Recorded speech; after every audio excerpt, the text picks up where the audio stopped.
திருப்பார்க்கடலில் பள்ளி கொண்டிருக்கும் ஸ்ரீமன் நாராயணனுக்கு எத்தனையோ திருநாமங்கள் உள்ளன. அவற்றில் மிகவும் சக்தி வாய்ந்ததாக தேர்ந்தெடுக்கப்பட்ட 1000 திருநாமங்களை உள்ளடக்கியதுதான் விஷ்ணு சகஸ்ரநாமம்.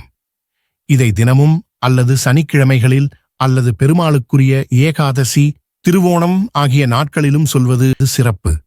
அந்த 1000 திருநாமங்களில் குறிப்பிட்ட 24 நாமங்கள் மிகவும் முக்கியத்துவம் பெற்றவை. இந்த எளிமையான 24 திருநாமங்களையும் காலையில் குளித்து முடித்த பிறகும் மாலையில் வீட்டில் விளக்கேற்றிய பிறகும் சொல்லி வரலாம். பெருமாளுக்கு துளசியும் சுத்தமான நீரும் நைவேத்தியமாக படைத்து இந்த திருநாமங்களை சொல்லி வழிபடுவது மிகவும் விசேஷம்.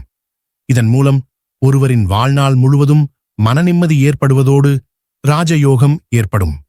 வாழ்க்கைக்கு பிறகு நாராயணனின் திருவடிகளையும் பெரும் பாக்கியம் கிடைக்கும். வாழ்க்கையில் எந்த குறையும் ஏற்படாது. அத்தகைய சிறப்புமிக்க 24 திருநாமங்களை இங்கே பார்க்கலாம்.